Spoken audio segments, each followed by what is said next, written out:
It's no doubt that parenting is hard. But with all the access that we have to technology and social media, it's making it that much more complicated.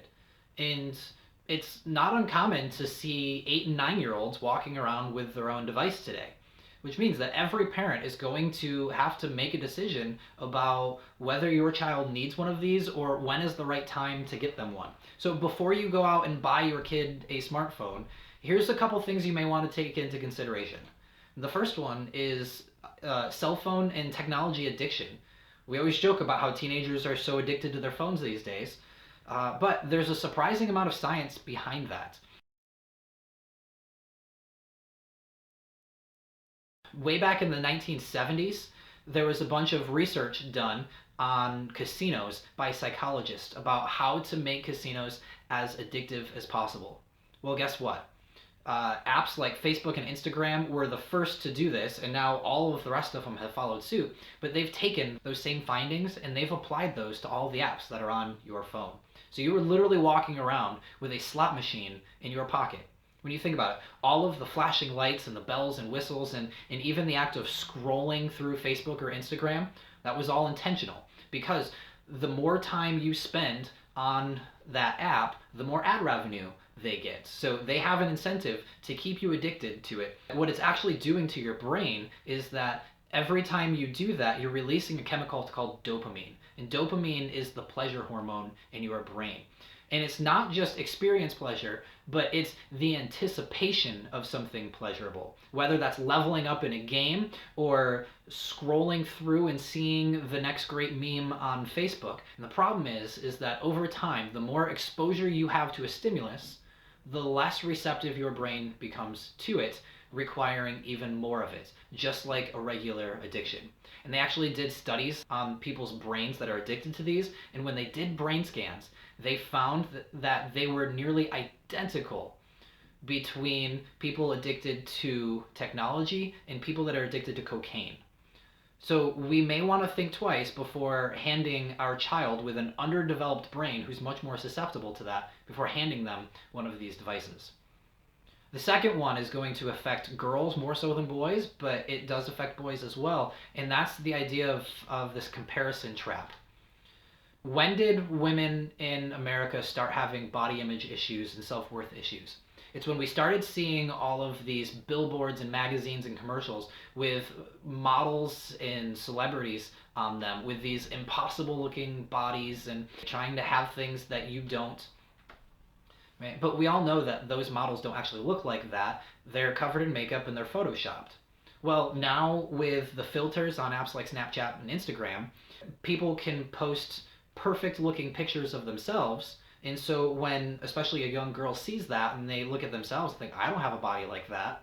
Or we look at pictures of our friends going on vacation and think, well, I'm not able to do that. My family can't take me on vacation.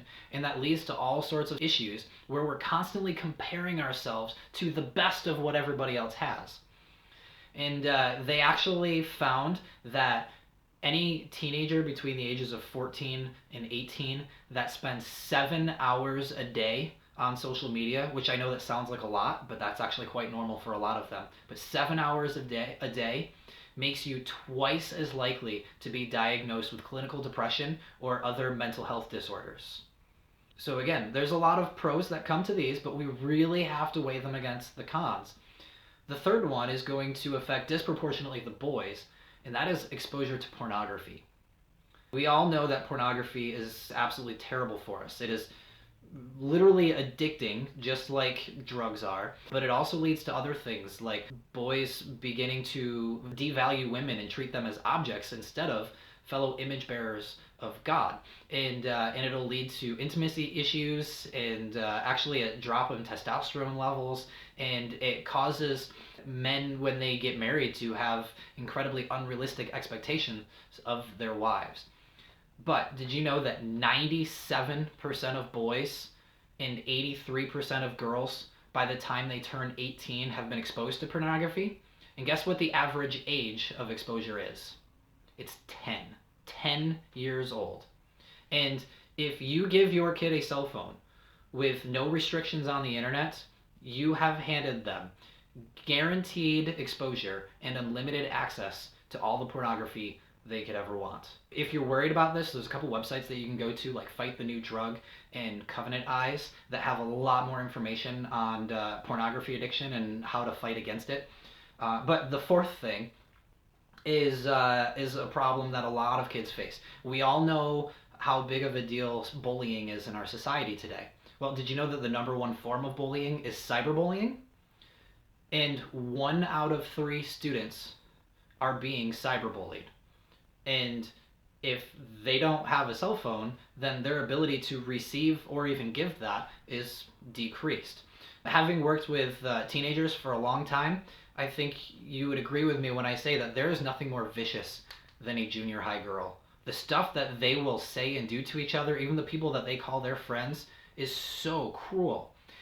And when you have the ability to do it anonymously or to do it without the immediate repercussions of having the person in front of you, that's when people get what we call internet bravery, and they start doing things that they would never do in person. So we really need to be careful and be on the lookout for cyberbullying, because that is a major issue for young students today. And the last one that I want to talk about is one that a lot of people don't think about, but it's the lack of social skills. Think about it. When you are on this device, it means that you're not having an actual conversation. And so we have students that do all of their communication with their friends through texts and memes and emojis, and they're never having real eye-to-eye contact with them and actual conversations. So they don't know how to do things like conflict resolution. They don't know how to develop true friends that are actually there when they need them. And later on down life, this is going to really hinder them when it comes to having real friends, when it comes to having a potential romantic partner in the future and knowing how to deal with them, when it comes to a boss and how to relate with them. They're incapable of regulating their own emotions during a conversation, of recognizing someone else's emotions and responding appropriately to that. So there is a major lack of social skills in teenagers today because they spend too much time on their cell phones. Now, so I just gave you 5 things that we really need to be cautious about. And I know that there's also a lot of good things that come with it, but when we don't take these negative things into consideration, it's kind of like handing a 12-year-old the keys to your car and saying, go off and drive. You wouldn't do that. Why would we treat this any differently? Right? This is a tool, and you can do a lot of good with a tool, or you can do a lot of bad with a tool. And if we give someone who's not ready to handle the kind of pressure that comes from being exposed on the internet and all the things that come along with that, a tool, they're going to end up with a lot of problems. So if you ask, well, what is a good age to give a kid a cell phone? Well, I can't answer that completely, but I can say that my boys will probably be about 16 before they're ready for one.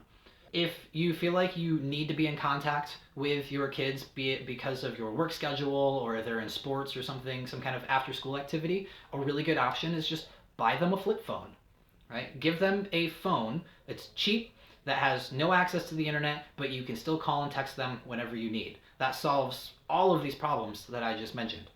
Now, if you decide that your child is ready for a smartphone, there's a couple things you might want to consider with that. One is set time limits as to when they're allowed to be on it. That way they're not on it all day long, which limits a lot of what we just talked about. Another one is have parental controls on that, right? Blocking websites that they're not supposed to be going to. You're able to see who they're messaging, what kind of pictures they're sending and receiving, what kind of games and apps they're playing. And lastly is don't let them take it to bed.